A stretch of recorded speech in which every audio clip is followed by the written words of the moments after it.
Se trata de un proyecto que intenta, igual que en la primera edición, incidir en la medida de lo posible como material de alta calidad en la coyuntura política, como materiales intelectualmente muy solventes para comprender la coyuntura, para contribuir a comprender la coyuntura política y para tener o disponer de la mejor cartografía intelectual o contribuir a disponer de la mejor cartografía intelectual para pensar qué se puede hacer políticamente. Si la primera edición se lanzó pocos meses antes, empezó a trabajar a mediados de 1999, previendo que realmente era inminente un nuevo ciclo de movilizaciones, como luego felizmente ocurrió con el movimiento antiglobalización.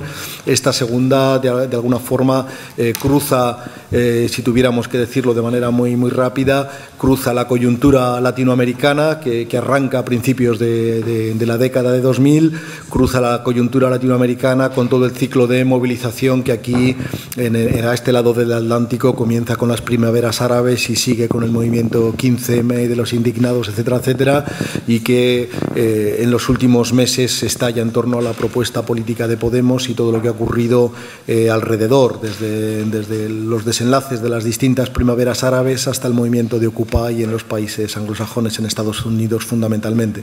Es decir, que en ambos casos la publicación de la New Left respondía en nuestras cabezas a una apuesta política en una coyuntura política que podía ser, si no revolucionaria, al menos con unas dosis muy altas de antagonismo. En ese sentido, este dispositivo que creamos para producir la revista responde un poco a esa complejidad. El hecho de que el material que estamos publicando sea posible ponerlo en circulación con la convergencia y la colaboración de sujetos tan heteróclitos, tanto en América Latina, con implicación de sujetos públicos y de sujetos privados, y aquí en el Estado español, trabajando con traficantes de sueños, también responde, digamos, a la metodología que hemos usado para lanzar estos materiales. Todo el material que se está publicando en esta edición en castellano de la New Left está licenciado bajo licencias Creative Commons, y todo el material que se está produciendo está siguiendo también la pauta del modelo editorial de Traficantes de Sueños. Está publicado automáticamente libre en la red, tanto en el sitio de la newleftreview.es como en la universidad ecuatoriana que auspicia el proyecto.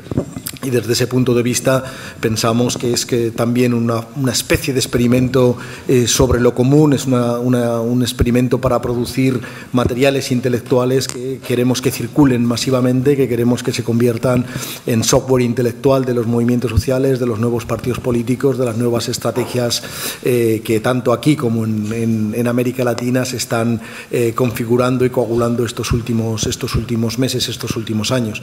Es curioso que en este último año, en estos últimos 2 años, en América Latina, y también está ahora apareciendo también en el Estado español como una opción muy fuerte, se está reivindicando con mucha fuerza que los procesos de cambio, los procesos de emancipación que han tenido lugar en buena parte de América Latina y ahora aquí en el Estado español están girando virtuosamente en torno a lo que podían ser nuevos procesos constituyentes y que podrían ser nuevas expresiones del poder constituyente, ponerle los adjetivos que queráis, antagonista, revolucionario, pero que en todo caso hay vocación de romper los equilibrios realmente existentes. Cada vez se habla más de un proceso constituyente en Chile, con el cual Michelle Bachelet está coqueteando, por decirlo de alguna manera. En Brasil también se está hablando de la necesidad de abrir un nuevo poder constituyente, un nuevo proceso de poder constituyente para resolver digamos, las graves tensiones que el modelo brasileño está acumulando estos últimos años y cuya muestra más más conspicua podrían ser las movilizaciones de 2013 en más de un centenar de ciudades brasileñas, y aquí en el Estado español, evidentemente, ese proceso o ese poder constituyente INNUCE parece que también está cada vez perfilándose con una mayor nitidez en el horizonte. En el caso del Estado español, y por eso también el material de la NIULEF nos parecía más que relevante, ese proceso constituyente que sin duda se va a abrir en estos próximos años está ligado también a la idea europea, está ligado a procesos netamente transnacionales o posnacionales, exactamente igual que en América Latina, en tanto que a ambos lados del Atlántico los procesos que han tenido lugar estos años en América Latina, es absolutamente claro, se enfrentan con techos de cristal muy duros si realmente no se produce una integración política a escala continental que pueda hacer cuentas con la nueva estructura del mercado global capitalista y con los nuevos modelos de acumulación de capital a escala global y todas las transformaciones geopolíticas y geoeconómicas que eso llevan aparejadas. Mutatis mutandis, la situación es similar en Europa. La brutal crisis económica y social derivada de la crisis sistémica del capitalismo que se abre en 2007 y 2008 parece que será difícil resolverla si únicamente la política sigue siendo estrictamente nacional, me refiero si se sigue limitando a los contenedores de los estados-nación realmente existentes. Realmente esos procesos constituyentes en Europa tendrán que hacer cuentas con el proceso de integración europea, tendrán que hacer cuentas con la existencia de una moneda común, pero que es una moneda incompleta, y con la falta de institucionalidad europea, si realmente los movimientos quieren ser realmente constituyentes y si realmente quieren trastrocar de manera definitiva la estructura de poder del capital regional y del capital global, si realmente quieren enfrentarse a los mecanismos sistémicos de producción, de dominación y explotación. En ese sentido, nos parecía que el análisis de la NIULEF, que tiene precisamente ese carácter rabiosamente cosmopolita y rabiosamente transversal, nos parecía que era un material interesante para incidir en la coyuntura político-intelectual tanto de América Latina como de Europa. Si la globalización ha producido algo interesante en términos políticos, es que realmente tanto los dispositivos logísticos de producción como las temáticas y las problemáticas que preocupan a los movimientos políticos son cada vez más similares.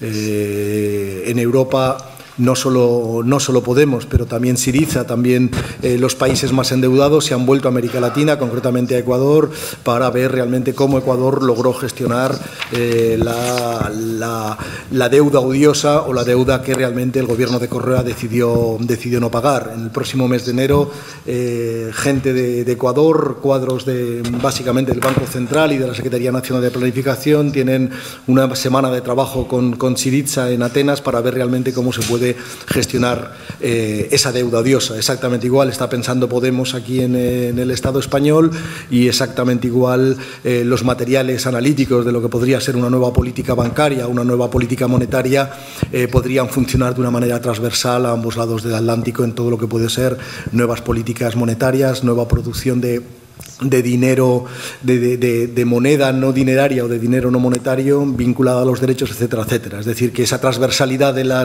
los problemas a la hora de gestionar las relaciones con el capitalismo global está muy correlacionada con la necesidad de producir una teoría que funcione bien en entornos sociales y nacionales muy diversos.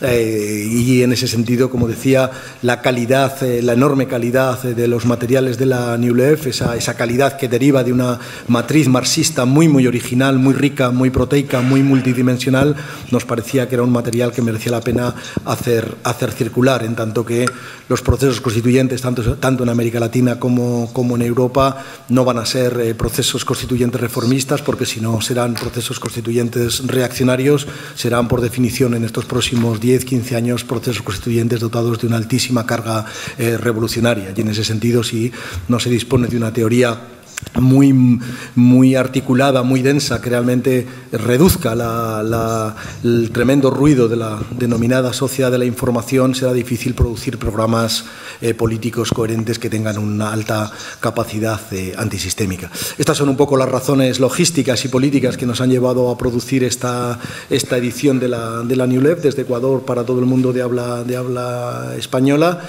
y estas son las razones, el mecanismo un poco que explica la complejidad un poco del dispositivo dispositivo que estamos construyendo. Pensamos que ese dispositivo tiene que crear en los próximos meses, en los próximos pocos años, coaliciones de actores que estén dispuestos a producir esta complejidad a la hora de lanzar productos teóricos y productos analíticos a la esfera pública y a la esfera política, y esperamos que esta publicación contribuya a generar esos dispositivos un tanto híbridos o totalmente híbridos y monstruosos que permitan dotarnos de una logística contra una esfera pública cada vez más, digamos, más concentrada y más esterilizada desde el punto de vista de los contenidos.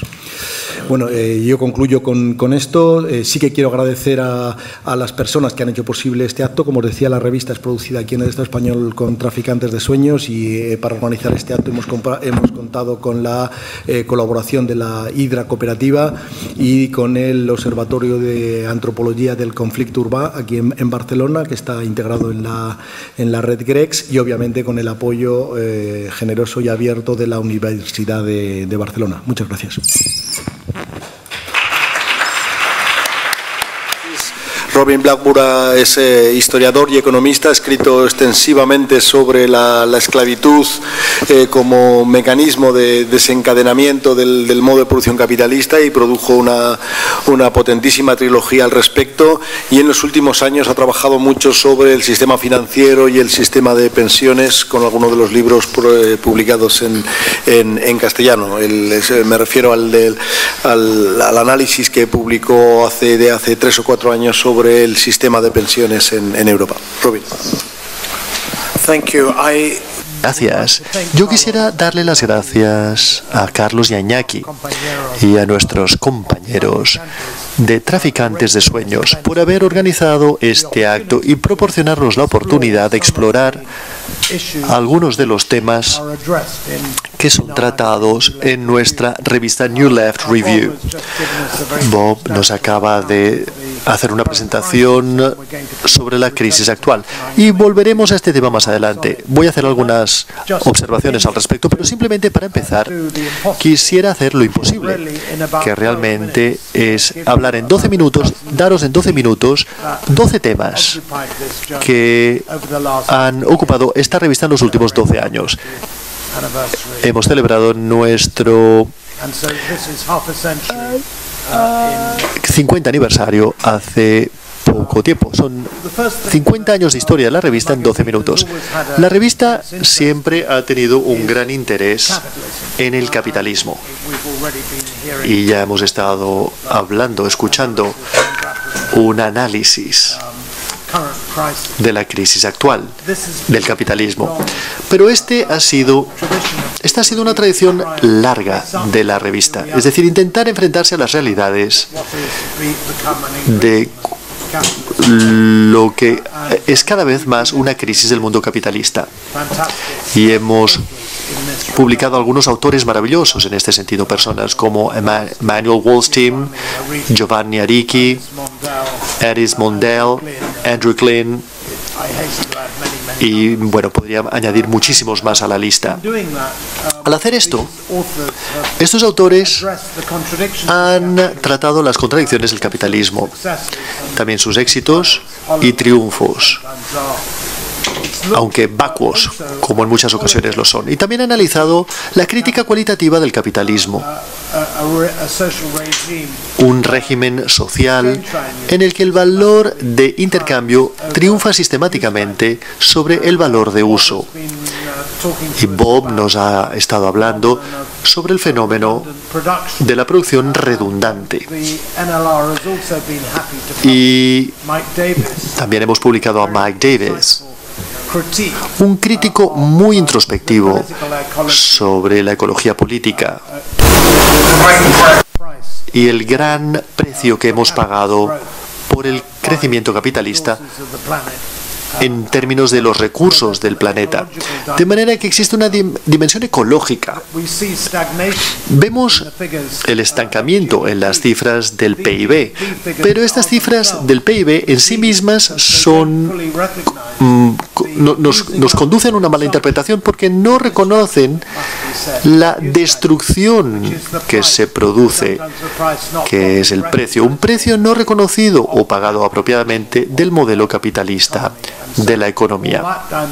De manera que esta es una dimensión que también ha constituido una parte importantísima de la historia de nuestra revista, de lo que hemos analizado en nuestra revista en los últimos 50 años. La revista, como os digo, ha existido desde hace 50 años. Ha pasado por distintas fases, ha pasado por 2 relanzamientos, ha sido desafiada por los cambios en el entorno político. Pero creo que todavía podemos reconocerla como la misma revista que apareció hace 50 años y que fue remodelada después de un inicio experimental en los años 60. Y además del capitalismo, otro tema de la revista desde comienzos de los años 60 ha sido el desarrollo desigual y combinado del capitalismo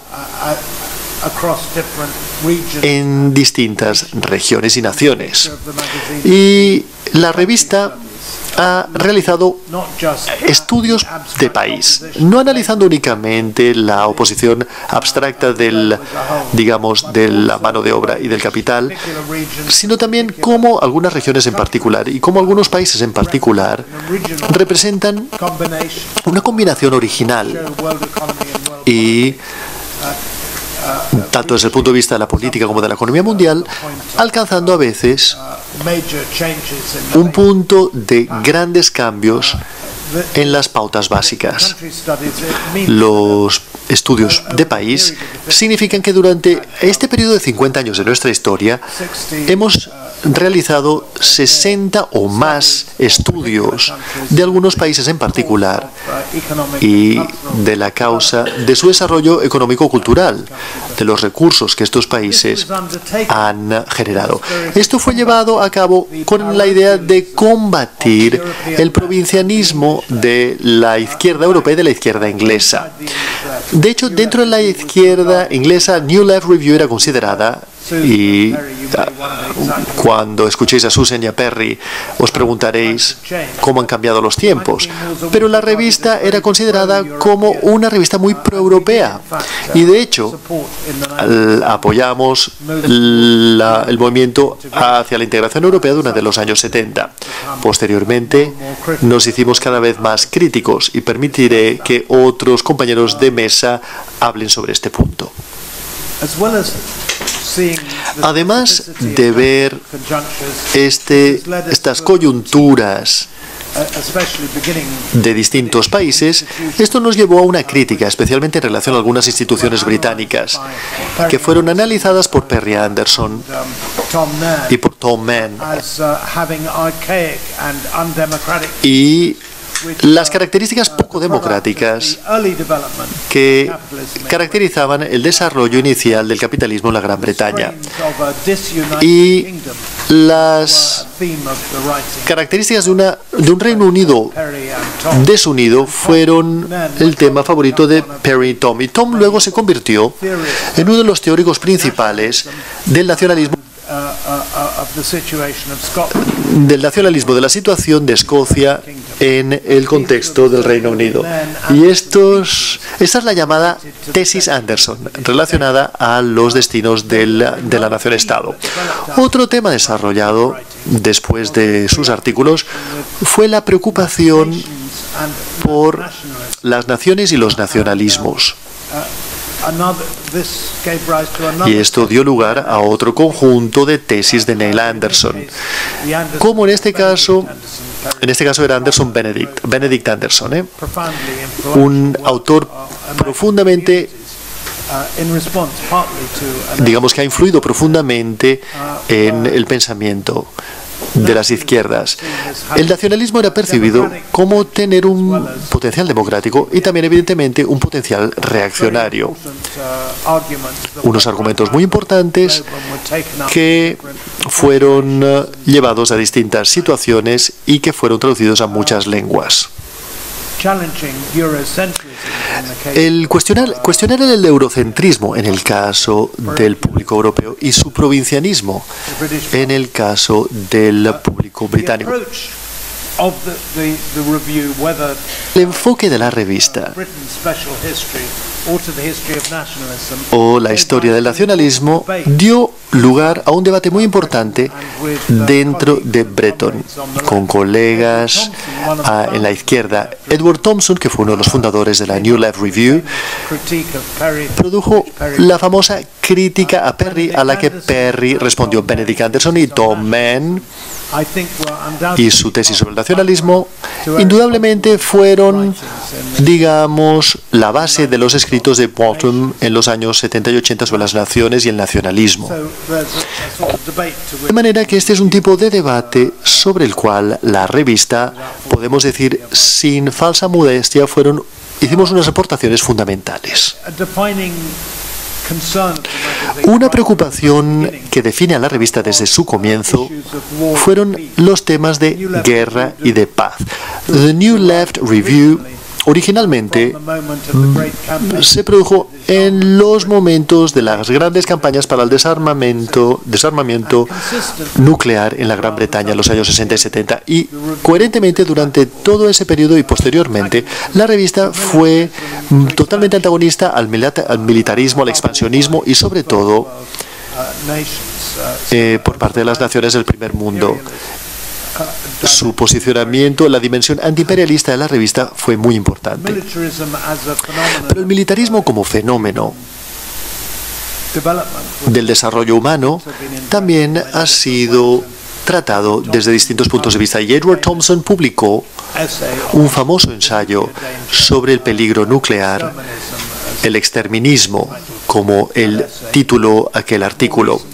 Y más recientemente, Susan Watkins, la editora, y Norman Dombey, un autor que ha hecho grandes aportaciones, ha analizado los peligros nucleares en el mundo moderno y cómo puede este peligro ser contenido. Otro gran tema. A ver, no hemos publicado sobre este tema tanto como nos hubiera gustado, pero lo que hemos publicado es bastante remarcable. Han sido el tema del sexo y el género. Julian Mitchell, un miembro prominente del colectivo editorial de los años 60, publicó en el año 66 el ensayo titulado Las mujeres, la revolución más larga. Y este ensayo fue una aportación muy potente, apareció en el año 1966 a la segunda ola del feminismo. Y más recientemente hemos estado encantados de publicar a Nancy Fraser con un gran artículo sobre las grandes ganancias y también algunos de los problemas derivados de los movimientos feministas actuales, de los movimientos de mujeres actuales. También hemos publicado algunos estudios sobre los movimientos de las mujeres en docenas de países, posteriormente compilados en un volumen. Publicamos muy poco sobre la sexualidad homosexual, la sexualidad gay. En estos 50 años quizás solo 2 o 3 artículos.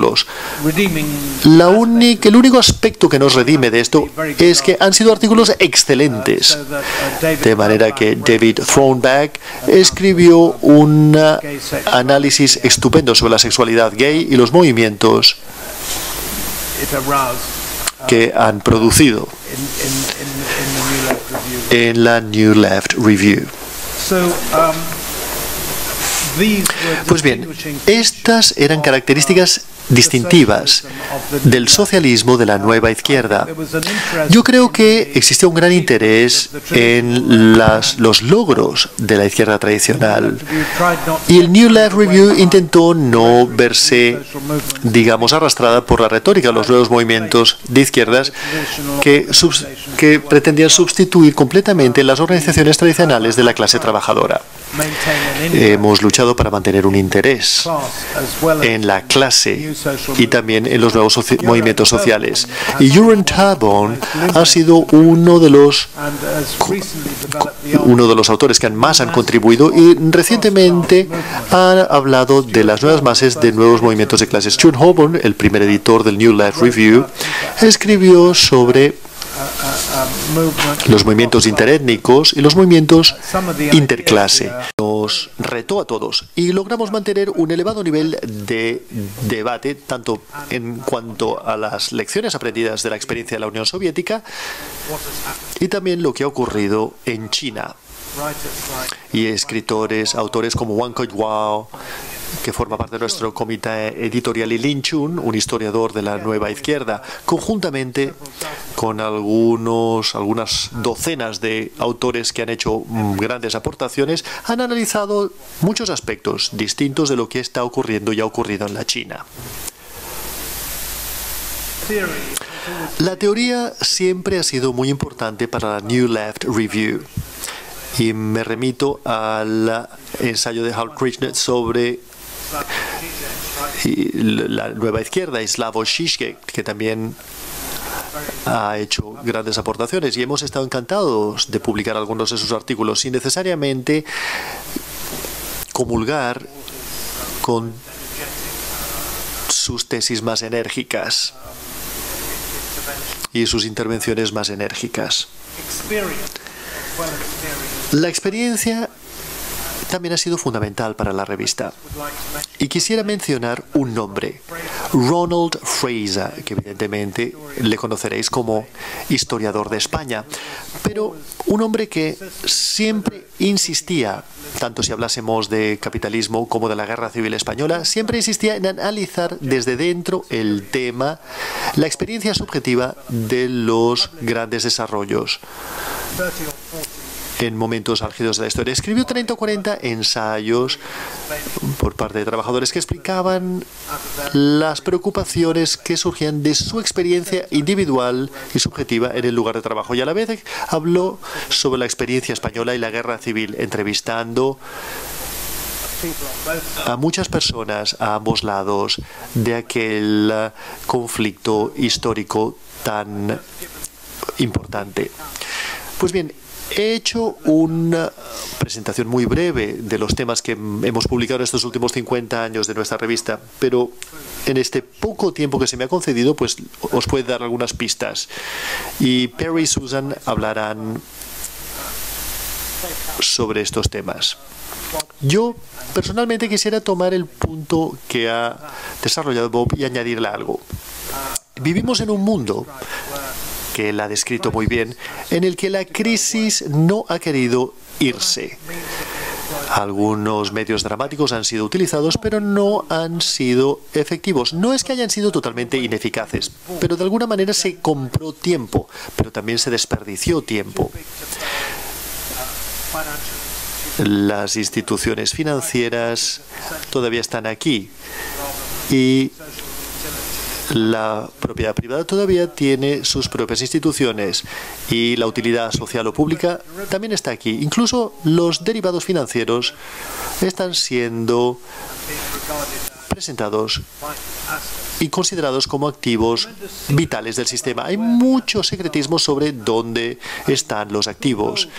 ¿Quién es el titular de la deuda griega? ¿Quién perdería de un fracaso griego? Algunos ciudadanos griegos ciertamente tenían bonos griegos, pero no solamente son los griegos, también son los bancos alemanes, los bancos estadounidenses que tenían, digamos, bonos griegos. Y de esta manera podemos ver las implicaciones de las políticas y la austeridad brutal y destructiva, la política destructiva de la eurozona hacia griega y hacia muchos de sus miembros. Esto es algo que en parte es un corolario de la ideología, pero también ha sido financiado por parte de instituciones y por parte de grandes intereses financieros que subyacen a estas políticas. Y esto es algo que debemos conservar en la mente.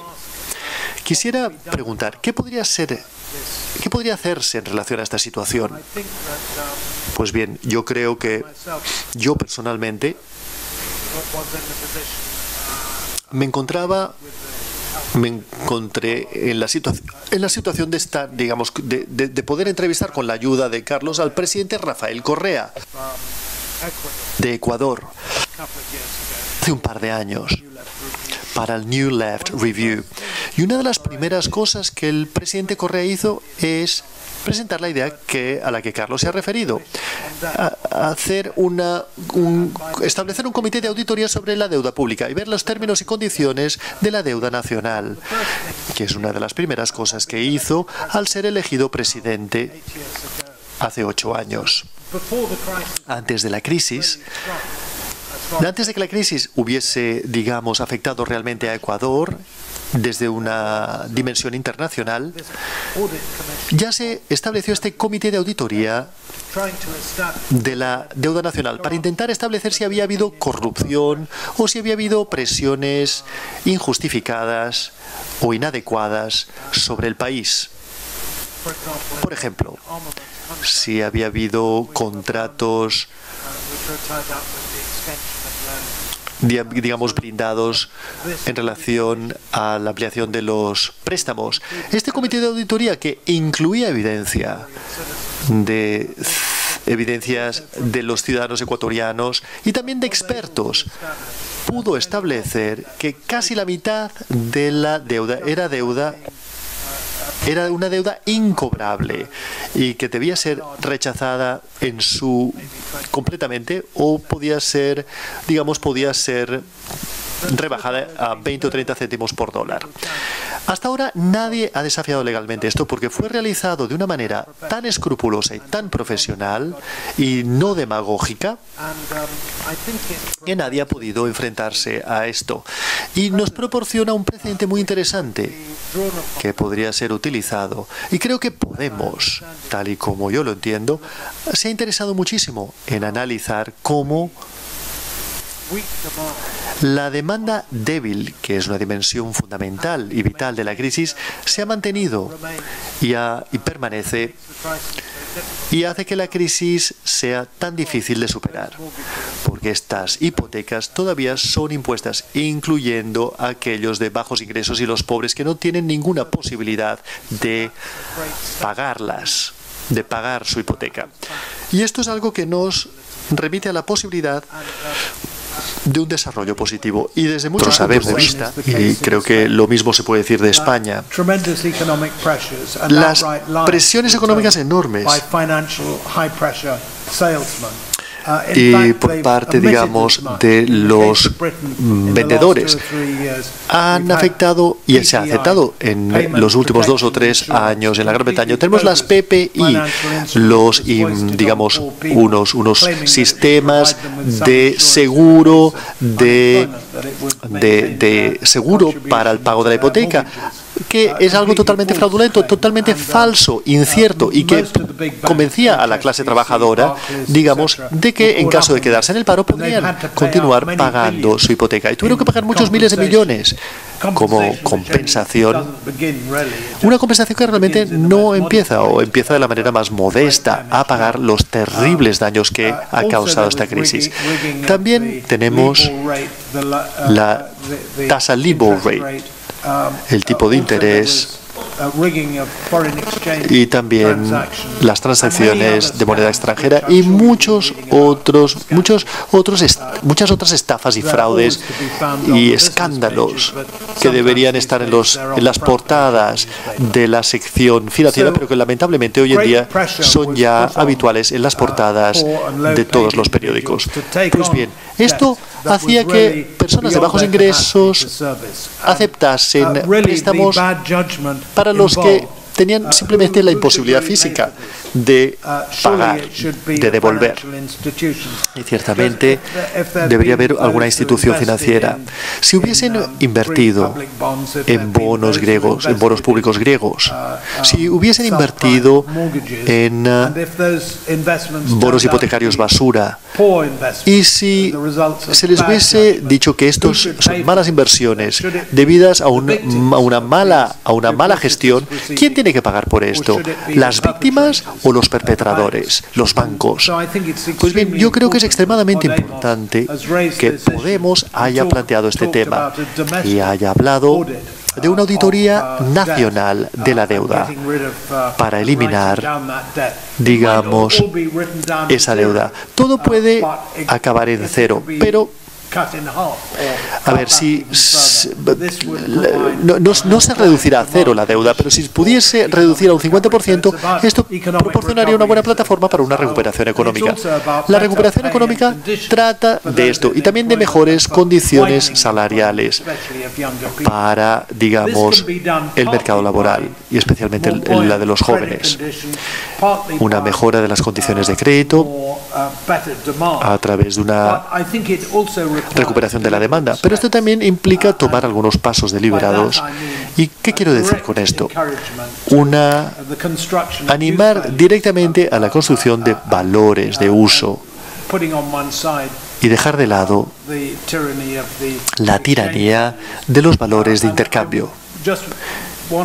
Y simplemente quisiera concluir mi intervención diciendo que un acontecimiento que fue muy importante para nuestra revista y que se desarrolló paralelamente a la revista fue la Revolución Cubana del año 1959 y el proceso de transformación cualitativa, a pesar del hecho de que Cuba se enfrentó, estaba simplemente a unas 90 millas náuticas de las costas estadounidenses.